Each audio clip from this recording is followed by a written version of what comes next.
నేను కలెక్టర్లందరికీ, జిల్లా కలెక్టర్లందరికీ, including Hyderabad collector కి నేను ఇచ్చే ఆదేశాలు, మీరు పోలీస్ కమిషనర్లందరినీ కూడా మీరు కోఆర్డినేట్ చేసుకోవాలి. ఇటు రంగారెడ్డి, అటు సంగారెడ్డి, మేడ్చల్, మల్కాజ్గిరి, హైదరాబాద్, రాచకొండ కమిషనర్లను, పోలీసులందరూ కూడా వర్షం వస్తుందంటే ఆ ప్రాంతంలో కమిషనర్లతో సహా అందరూ గ్రౌండ్ లో ఉండాలి.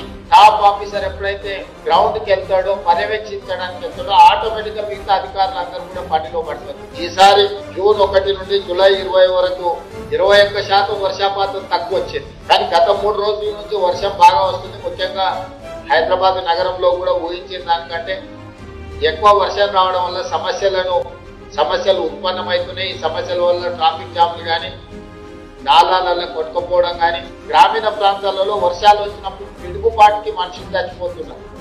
ఈ మధ్య థండర్ బోల్ట్స్ కూడా ఎక్కువైనాయి. ఈ పిడుగుపాటుకి ఎవరైనా మరణిస్తే ఎంబడి ఆ కుటుంబాలను ఆదుకోవడానికి, ఆ పశువులు చనిపోయినా, మనుషులు చనిపోయినా వాళ్ళకి నష్టపరిహారం ఏ విధంగా ఉండాలి, వాళ్ళకి ఏదైనా సాయం చేయాలంటే కూడా ఎఫ్ఐఆర్ చేయాలా. ఎంబడెంబడే ఆ ఎఫ్ఐఆర్ చేయించి అక్కడ స్థానికంగా ఉండే ఎంఆర్ఓలను, మిగతా అధికారులను కూడా అప్రమత్తం చేసి వాళ్ళను మనము జాగ్రత్తగా హ్యాండిల్ చేయాలని అనుకునే పరిస్థితి వస్తే కలెక్టర్లు వీటి మీద ప్రత్యేకమైన దృష్టి పెట్టాలి.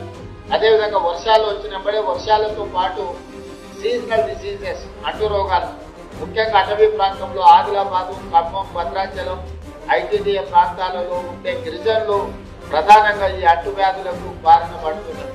వాళ్ళకు రవాణా సౌకర్యాలు లేకపోవడం, రవాణా సౌకర్యాలు ఉన్న వైద్య సహకారం సరిగ్గా అందకపోవడం వల్ల ఈరోజు దీనికి సంబంధించి కూడా చాలా సమస్యలు వస్తున్నాయి. వర్షాలు వచ్చినప్పుడు డెంగ్యూ కానీ, చికెన్ గున్యా కానీ, మలేరియా కానీ, ఇవన్నీ దోమల వల్ల కలిగే అనారోగ్యాలు. ఏరియా హాస్పిటల్స్ లో కానీ, డిస్ట్రిక్ట్ హాస్పిటల్స్ లో కానీ డాక్టర్లు అందరూ కూడా విధులలో ఉండేటట్టు చూడాలి. డాక్టర్లు ఎవరు ఆబ్సెంట్ అయినా, వైద్య సిబ్బంది రాకపోయినా కూడా ప్రజలకు అసౌకర్యం కలుగుతుంది. కాబట్టి కలెక్టర్స్ పర్యవేక్షించాలి. ప్రభుత్వ ఆసుపత్రుల్లో పనిచేస్తున్న డాక్టర్లను అప్రమత్తం చేయాలి. వాళ్ళందరూ కూడా విధులకు హాజరయ్యేటట్టు చూడాలి. అదేవిధంగా వాళ్ళకు మందులు అందుబాటులో కూడా ఉండేటట్టుగా చర్యలు తీసుకోవాలి. వెటర్నరీకి సంబంధించిన దాంట్లో కూడా మీరు ప్రత్యేకంగా దృష్టి పెట్టాలి. మీకు ఏఎన్సీలు, అడిషనల్ కలెక్టర్స్, లోకల్ బాడీస్ కూడా ఉన్నారు. వాళ్ళందరూ కూడా ఫీల్డ్ మీదకి వెళ్ళాలి. సెకండ్ హాఫ్ అంతా ఆఫీస్ లో కూర్చోండి. ఫస్ట్ హాఫ్ పొద్దున్నే 7 o'clock లేసి మీరు ఫీల్డ్ మీద ఎప్పుడైతే ఇన్స్పెక్షన్స్ పోతారో మిగతా కింది స్థాయి సిబ్బంది కూడా అప్రమత్తంగా ఉంటారు.